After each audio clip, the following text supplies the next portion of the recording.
যে আমাকে একবার সুযোগ করে দিবেন আপনাদের একটু খাদেম হবার। আই হ্যাভ এ প্ল্যান, আমার একটি পরিকল্পনা আছে, আমার এই দেশকে নিয়ে এবং এই দেশের মানুষকে নিয়ে আমার পরিকল্পনা আছে।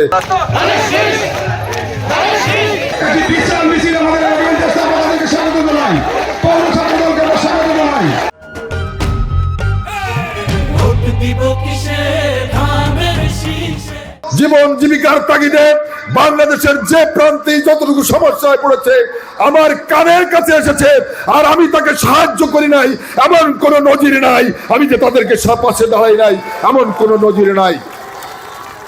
এবারে এমনও অনেক উদাহরণ আছে। আমার কোটালীপাড়ার একজন মানুষকে যখন নির্যাতন করছে, আমি ঢাকার থেকে বারবার তাদেরকে বলছি ওরা আমার কোটালীপাড়ার মানুষ, ওদেরকে নির্যাতন করবে না। যখন শুনে নাই আমি বহিষ্কার করতে বাধ্য হয়েছি আমার দলের নেতা কর্মীদেরকে। এটা আমার জন্মভূমির টান, এটা আমার জন্মভূমির মায়া, এটা আমার নারীর টান।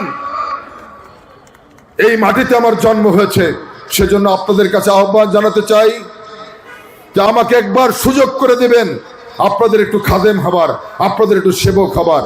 এই সুযোগটুকু আপনাদের কাছে যদি পাই আমি আপনাদের পাশে থাকব। আপনাদের পাশে থেকে এই এলাকার উন্নয়ন কর্মকাণ্ডে নিজেকে সম্পৃক্ত করে এলাকার বিকাশ সমস্যার সমাধানের জন্য আমি আমার সামর্থ্যের সবটুকু দিয়ে চেষ্টা করব ইনশাআল্লাহ।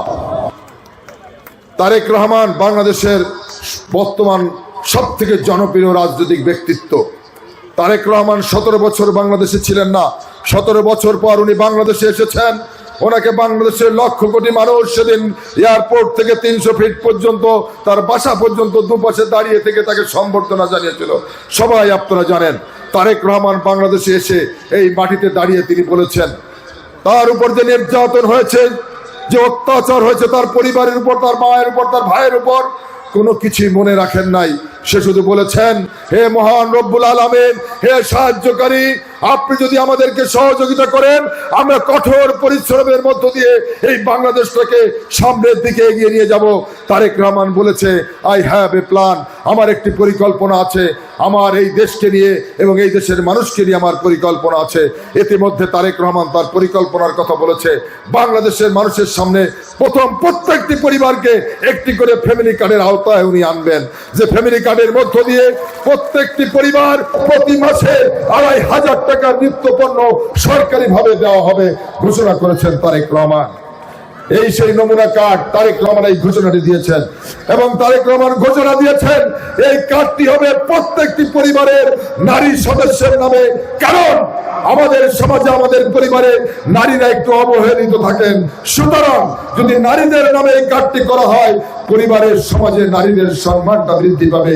সেজন্য তারেক রহমান এই সিদ্ধান্ত নিয়েছেন।